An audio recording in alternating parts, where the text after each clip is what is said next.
Break के बाद आप सभी का स्वागत है। आप देख रहे हैं जी न्यूज। पेयजल स्तर में लगातार गिरावट आने के कारण भूमिगत जल स्तर तेजी से प्रदूषित होता जा रहा है। वाहन से निकलने वाला कार्बन मोनोऑक्साइड और खेतों में रासायनिक उर्वरक और कीटनाशकों से मिट्टी भी जहरीली होती जा रही है। इसका सीधा असर भूमिगत जल स्रोत पर पड़ रहा है। शहर के पानी में कठोरता आने लगा है। मिट्टी में रासायनिक उर्वरक और कीटनाशकों का खेतों में उपयोग होने से इसका दुष्प्रभाव भी पेयजल स्रोतों को प्रदूषित कर रहा है, जिसके कारण पीने के पानी में हार्डनेस बढ़ता जा रहा है। नगर निगम के प्रयोगशाला में रोजाना जोन कार्यालय से आने वाले पानी के नमूनों की जांच में यह तथ्य सामने आया है। भूमिगत जल स्रोतों के अंधाधुंध दुरुपयोग किए जाने से यह स्थिति बनी है। घरों में पीने के पानी रखे जाने वाले बर्तनों में सतह पर सफेद रंग भी दिखाई देने लगता है। बर्तनों पर भी पानी के निशान उभरने लगे हैं। पीने के लिए उबालकर या छानना ही इसका एकमात्र विकल्प बचा है। वाटर लेवल एक तो डाउन होते जा रहा है, जिसके कारण हार्डनेस बढ़ रही है, और दूसरा पेस्टिसाइड्स वगैरह का यूज हम बहुत ज्यादा करने लगे हैं, तो कहीं ना कहीं वो मिट्टी में मिल रहा है और वाटर लेवल डाउन होते जा रहा है, तो वो पूरा पेस्टिसाइड्स वगैरह को एब्जॉर्ब कर ले रहा है। और क्या कहते हैं, वाटर लेवल डाउन होने के कारण ही सबसे मेन रीजन। अगर उसमें केमिकल है, बैक्टीरिया प्रेजेंट है, तो उबालकर आप यूज करेंगे तो बैक्टीरिया खत्म हो जाएंगे। हार्डनेस भी कहीं हद तक थोड़ा खत्म होता है अगर हम उसको छान कर यूज कर रहे हैं। उबालने के बाद अगर छानते हैं तो थोड़ा कम हो जाता है, क्योंकि वाइट लेयर आ जाती है, तो बट पूरी तरीके से हार्डनेस नहीं हटाया जा सकता उससे। सिम्स अस्पताल जाने वाली प्रमुख सड़क पर नगर निगम और ट्रैफिक पुलिस का तथाकथित महाअभियान महज 4 दिन की चांदनी साबित हुआ है। अभियान खत्म होते ही सड़क पर फिर अवैध ठेले खोमचे, बेतरतीब पार्किंग और अतिक्रमण लौट आया है, जिससे पूरी ट्रैफिक व्यवस्था अंधेरी रात जैसी हो गई है। सड़क के दोनों ओर 2 पहिया, 4 पहिया और ऑटो रिक्शा मनमाने ढंग से खड़े कर दिए जा रहे हैं। अवैध ठेलों ने सड़क को सकरा कर दिया है। नतीजा यह है कि आम राहगीरों को हर कदम पर जाम से जूझना पड़ रहा है और घंटों तक वाहन रेंगते नजर आ रहे हैं। सबसे गंभीर स्थिति सिम्स अस्पताल आने वाले मरीजों के लिए बन गई है। एम्बुलेंस तक जाम में फंस रही है, जिससे मरीजों की जान पर खतरा मंडरा रहा है। आपातकालीन सेवाओं के रास्ते बाधित होना प्रशासन की कार्यशैली पर बड़ा सवाल खड़े करता है। चौंकाने वाली बात यह है कि इस अव्यवस्था की पूरी जानकारी होने के बावजूद न नगर निगम सक्रिय है, न ट्रैफिक पुलिस। कार्रवाई के नाम पर दिखावा कर जिम्मेदार विभाग आंख मूंदे बैठे हैं और जनता रोजाना इस अव्यवस्था की कीमत अपनी परेशानी से चुका रही है। कोरबा जिले में पत्नी से विवाद के बाद शराब के नशे में धुती एक युवक ने ऐसा हंगामा खड़ा कर दिया कि पूरे गांव में अफरा तफरी मच गई। गुस्से में युवक सीधे गांव में लगे करीब 200 फीट ऊंचे मोबाइल टावर पर चढ़ गया और वहां से जोर जोर से चिल्लाते हुए पत्नी को मौके पर बुलाने की मांग करने लगा। युवक की धमकी थी कि अगर पत्नी नहीं आई तो वह टावर से कूद जाएगा, जिससे ग्रामीणों में दहशत फैल गई और मौके पर भारी भीड़ जुट गई। घटना की सूचना मिलते ही पुलिस मौके पर पहुंची। कुछ ही देर में युवक की पत्नी को बुलाया गया। पुलिस और पत्नी ने मिलकर युवक को समझाने की कोशिश की, लेकिन शराब के नशे में होने के कारण वह किसी की बात सुनने को तैयार नहीं था। करीब 1 घंटे तक युवक टावर पर इधर उधर घूमता रहा और बार बार नीचे कूदने की धमकी देता रहा, जिससे हालात तनावपूर्ण बने रहे। पुलिस ने पूरी सतर्कता और धैर्य के साथ स्थिति को संभाला और लगातार समझाई जारी रखी। आखिरकार काफी मशक्कत के बाद युवक मान गया और सुरक्षित तरीके से टावर से नीचे उतर आया। युवक के नीचे आते ही ग्रामीणों और पुलिस ने राहत की सांस ली, जिसके बाद स्थिति पूरी तरह सामान्य हो सकी। राजधानी रायपुर में चाकूबाजी की घटनाएं थमने का नाम नहीं ले रही हैं। सुंदरनगर इलाके के पहाड़ी तालाब में हुई गैंगवॉर की घटना ने एक बार फिर कानून व्यवस्था पर सवाल खड़े कर दिए हैं। नशे की हालत में युवाओं के 2 गुटों के बीच हुई हिंसक झड़प से इलाके में दहशत फैल गई है। प्रत्यक्षदर्शियों के अनुसार करीब 1 घंटे तक युवक हाथों में चाकू लेकर खुलेआम आतंक मचाते रहे। डंडे, बेल्ट और पत्थरों का भी इस्तेमाल किया गया, जिससे इलाके में अफरा तफरी मच गई और लोग घरों में दुबकने को मजबूर हो गए। महिलाएं और बच्चे सबसे ज्यादा भयभीत नजर आए। घटना की सूचना के बावजूद पुलिस के देर से पहुंचने पर नाराजगी सामने आई है। स्थानीय महिला पार्षद सरिता दुबे ने आरोप लगाया है कि डायल 112 और पेट्रोलिंग टीम करीब 1 घंटे बाद मौके पर पहुंची। घटना के बाद भी मौके पर खून के धब्बे, चाकू, पत्थर और अन्य सामान बिखरा मिला। इस घटना के बाद लोग सार्वजनिक स्थलों पर जाने से कतराने लगे हैं।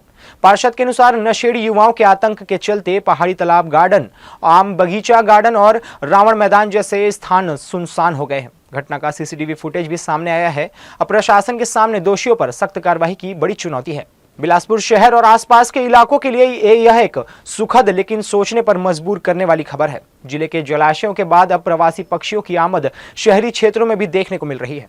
सोमवार को अरपा नदी के तट पर रपटा पुल के पास नदी के उतले हिस्से में बड़ी संख्या में प्रवासी पक्षियों का झुंड नजर आया। यह दृश्य जहां प्रकृति प्रेमियों के लिए खुशी लेकर आया है, वहीं इसके पीछे छिपी सच्चाई ने व्यवस्था और पर्यावरण संरक्षण को लेकर सवाल भी खड़े कर दिए हैं। विडंबना यह है कि जिस अरपा नदी के किनारे ये खूबसूरत मेहमान पहुंचे हैं, उसी नदी में शहर के नालों का गंदा पानी बह रहा है। प्रदूषित जल के बीच ये पक्षी उथले हिस्सों में भोजन तलाशते दिखाई दिए। वर्तमान में बैराज निर्माण कार्य के चलते नदी में पानी कम है, जिससे भोजन की उपलब्धता तो बढ़ी है, लेकिन साफ पानी और सुरक्षित आवास का अभाव इन प्रवासी पक्षियों के लिए खतरे की घंटी भी है। तस्वीरों में उथले पानी में भोजन खोजते ब्लैक विंग्ड स्टिल्टस और पाइड एवोसेट के झुंड साफ दिखाई दे रहे हैं। ब्लैक विंग्ड स्टिल्ट अपने काले सफेद शरीर, चमकीले गुलाबी पैरों और पतली सीधी चोंच के कारण बेहद आकर्षक जल पक्षी हैं, जबकि पाइड एवोसेट की पहचान उसकी लंबी टांगे और ऊपर की ओर मुड़ी हुई विशिष्ट चोंच है, जिससे वह पानी में अगल बगल घुमाकर भोजन करता है। ये दोनों प्रजातियां छत्तीसगढ़ के में शीतकालीन प्रवास पर आती है। हैरानी की बात यह है कि फिलहाल इस पूरे घटनाक्रम की जानकारी शायद वन विभाग तक को नहीं है। शासन प्रशासन एक ओर प्रवासी पक्षियों और दुर्लभ पक्षियों के संरक्षण के लिए रामसर जैसे अंतर्राष्ट्रीय महत्व के बड़े बड़े स्थल विकसित कर रहा है, वहीं दूसरी ओर ये पक्षी शहर के बीच प्रदूषित नदी में भोजन तलाशने को मजबूर हैं। नालों का गंदा पानी और निर्माण कार्य के बीच इनकी मौजूदगी एक विरोधाभासी तस्वीर पेश करती है।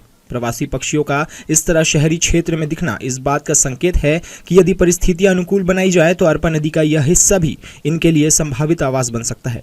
लेकिन इसके लिए जरूरी है कि प्रदूषण पर नियंत्रण हो, नदी की नियमित निगरानी की जाए और इन पक्षियों को सुरक्षित माहौल मिल सके। अब देखने वाली बात यह होगी कि प्रवासी पक्षियों की इस अप्रत्याशित आमद को लेकर वन विभाग और प्रशासन क्या पहल करता है।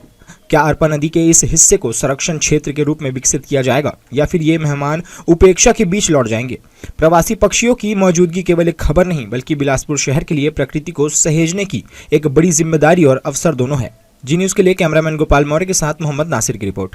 ज्वालीनाला रोड में अतिक्रमण मुक्त कराई खाली जमीन पर स्थानीय लोगों ने गार्डन बनाने की मांग की है, क्योंकि आसपास कोई गार्डन नहीं है जहां लोग सुकून का वक्त बिता सके। वार्ड के बुजुर्ग नागरिकों के बैठने की भी कोई हरा भरा सार्वजनिक स्थान नहीं है। गौरतलब है कि खसरा नंबर 322 नजुल भूमि का रकबा 17 डिसमिल है, जबकि मौके पर यह बेहद कम रह गया है। स्थानीय लोगों की मांग है कि खुली सरकारी जमीन जनहित में इस्तेमाल होना चाहिए, वरना वह दिन दूर नहीं जब जमीन पूरी तरह से कब्जा हो जाएगा। उनका कहना है कि जनहित में इस्तेमाल करने ही सरकारी जमीन मुक्त कराया है। ज्वालीनाला रोड से लगी नजूल भूमि का सार्वजनिक उपयोग करने की अब स्थानीय लोगों की मांग जोर पकड़ने लगी है।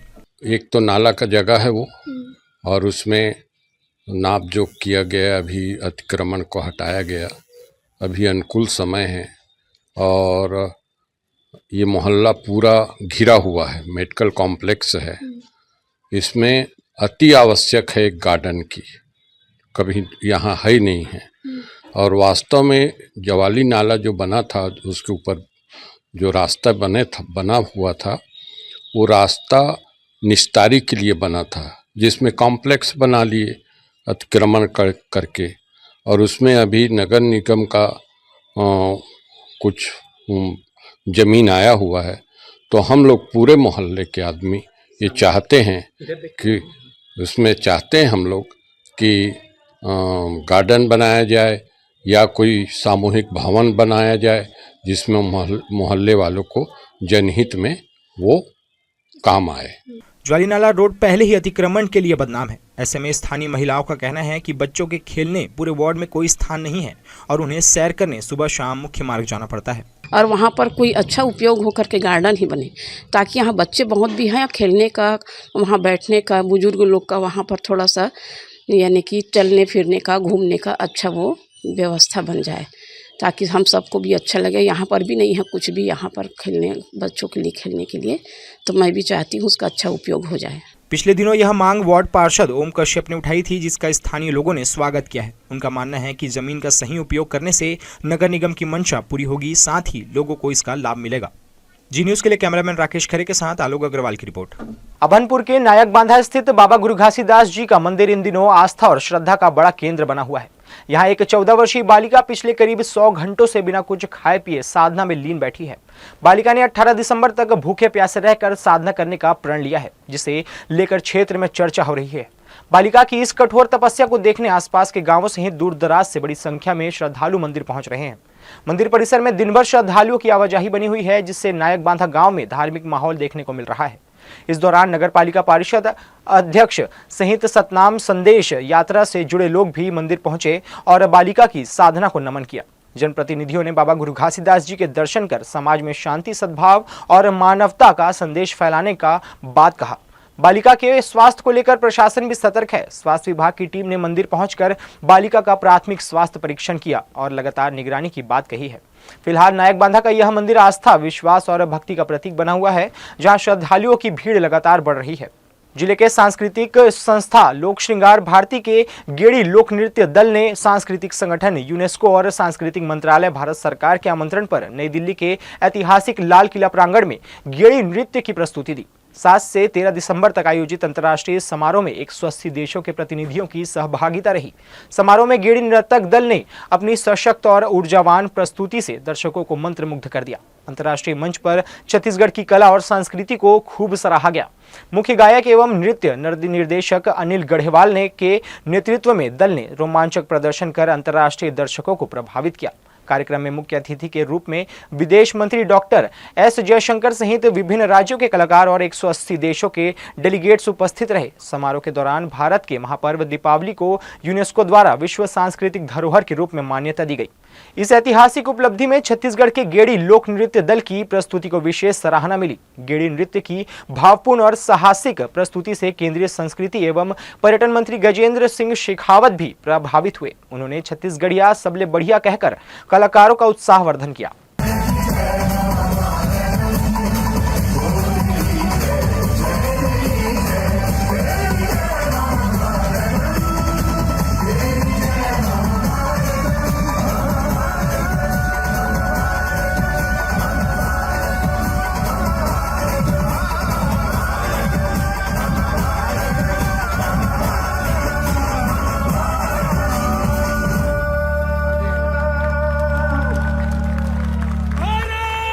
तो यह थी इस बुलेटिन की खबरें। देश विदेश की तमाम खबरों के लिए बने रहिए जी न्यूज़ के साथ। मुलाकात होगी अगले बुलेटिन में, तब तक के लिए मुझे दीजिए इजाजत। नमस्कार।